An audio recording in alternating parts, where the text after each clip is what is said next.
Hello, everybody. It's Flesson19, and I want to bring you an updated list of my top 10 things that I do early game. These will not be from number 10 to number 1 that I think is the most important. These are going to be in chronological order from when you start the game. Number 10, character creation. When you create your character, you are going to get from these choices a bunch of points. But what you need to remember is you only get so many points between this and what you're going to level.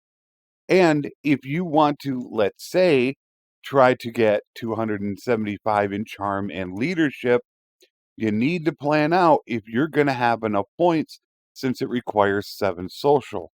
So at the beginning of the game, you're not going to want to throw all those points into, let's say, control or vigor, that you will not have them later down the line. Number 9, sell off your unused gear. When you first start, you're going to get a bunch of gear, including civilian gear. If you do not want that, that can get you some extra money at the start of the game. So if you're not going to have it, figure out what exactly you want. And now I just got myself an extra 571 dinars to start the game. With the new economy system that Tailworld has put out, everything at the beginning of the game is extremely low in price.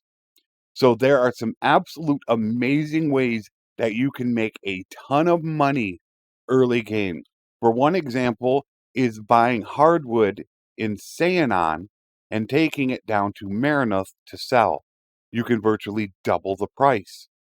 Or you can go ahead and you can buy beer in Dunlanus, take it over to Oxhall and Pravend, where you would buy it for 20, but they're actually going to be buying it for anywhere between 80 to 100. So you will actually learn where it is great to sell things. Another thing that a lot of people don't realize is at the beginning of the game, one amazing thing you can do is buy hogs. They're all over the place. Some have more than others. When you buy it, then you will go in and you will slaughter them. Now you go back out and sell it all. We started at 1571. We are now up to 2582, and they actually have more for us to buy. And we can do it again. So we've doubled our money just slaughtering hogs in Poros. And there are more around here. So any place that you see the hogs, buy up the hogs early game when they're right around 30, and you can slaughter them and sell the meat and the hides to make money. Number 7, tournaments. Tournaments are amazing to do, not only for attempting to win, but also getting EXP, because those EXP are going to get you levels. So whenever possible, whether you're going to win or not, try to enter as many tournaments as possible, because it is going to help you out drastically as the game progresses. Not only with levels, but with items if you can win. Number 6, questing. Quests are one of the greatest things you can do early game to make money, charm, relation. There are so many good ones out there, from trains the troops, escort merchant caravan if you have somebody that can actually do it for you, or if you have enough troops and don't mind doing it yourself, doing bandit bases with laborers quest. There are so many that offer you a great amount. Always look out for easy ones to get done very quickly to help you along. Number 5, buying a workshop. Now, this can be a little bit of a touchy subject, as some people like to hold on to the money that they have.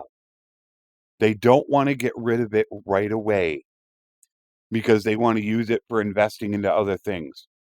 However, you can buy cheap workshops that actually make a ton of money. Not all the workshops will sell to you for the same price. Some will be more than others, which I believe depends upon how much money they are making. So don't just buy the first workshop you find. Talk to them and see how much they want.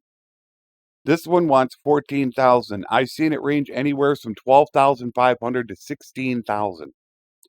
So if you find one and it's expensive, think about going to another workshop and checking out how much they have. We will buy this one at 14,000. We're going to change it over to a wool weavery. So if we invested the 14,000, if the wool weavery is making us 300 a day, that means in approximately 45 days, we will break even. And then after that 2 months, that 300 will be profit for the rest of the game. So if you're tired of always seeing a negative number on your dinars because you bought troops and you're always worried about going into the negative, buying that workshop early on to help offset that cost is one thing that allows you to not always worry about whether or not you're going to go negative. Number 4, horse trading. Whether you are looking to build up 125 to get artisan community so you can get free renown, or you just want to go ahead and make a bunch of money, horse trading early game is absolutely amazing. Both Hubyar and Aeacus have really good horse prices at the beginning.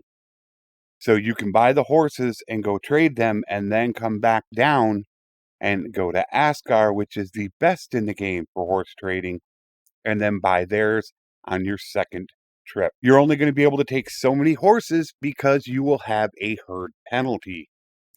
To know exactly what your herd penalty is, just remember this. Anyone that is not riding a horse, you can have one rideable horse and then any one other horse, mule, or animal to not have a herd penalty. If you have a cavalry unit, then you can have any one horse, mule, or animal, and that is it. Anything over that, and you will get a herd penalty, which will slow you down. The prices at the beginning of the game are dirt cheap.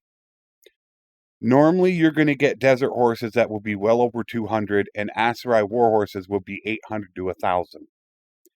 Early game, mules are the best way to go. They are going to be the most profitable. So I try to buy as many mules and then as many desert horses as I can. So right around in here, as you will see, I have a herd penalty of minus 0.21. The more I buy, that herd penalty will increase 0.85. So you're going to go super slow. So you have to think if you want to trade fast and many times, or you just want to buy as many as possible in one trip, deal with your low herd penalty and travel super slow. So that way you only have to make one trip. Normally, I will sell in Valandia, Botania, and then this area in the Empire. This area is really, really good. There are a couple spots that have horses. Charis, Ostakin, Craven, Carbenseth, Seanon, they have horses. And so does this area. So anywhere in here, besides those towns, you will be able to make a ton of money. And by a ton, I mean you can triple or even quadruple how much you make. Number 3, smithing. Some people do not like to do it. However, it does serve 3 good purposes.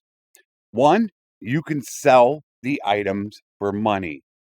That will also tie into you doing crafting orders, which can also be incredible for making money, as some are worth 100 or even 200,000 per crafting order.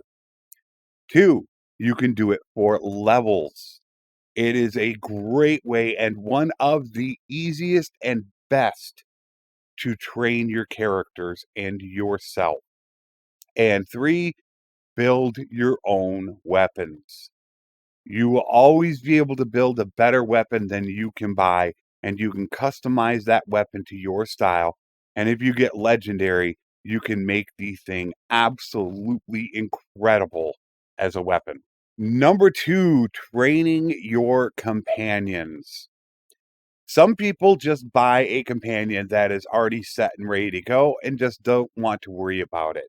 They don't want to have to deal with it. However, if you're the type of person that wants to build the companion up because you might want to have them for a specific role, or you want to prepare them for the new companion clan parties that you can promote them to nobles later on in the game, then spending a little bit of time training your companions is the right way to go. When they do become their own clan party, they do get upgraded gear.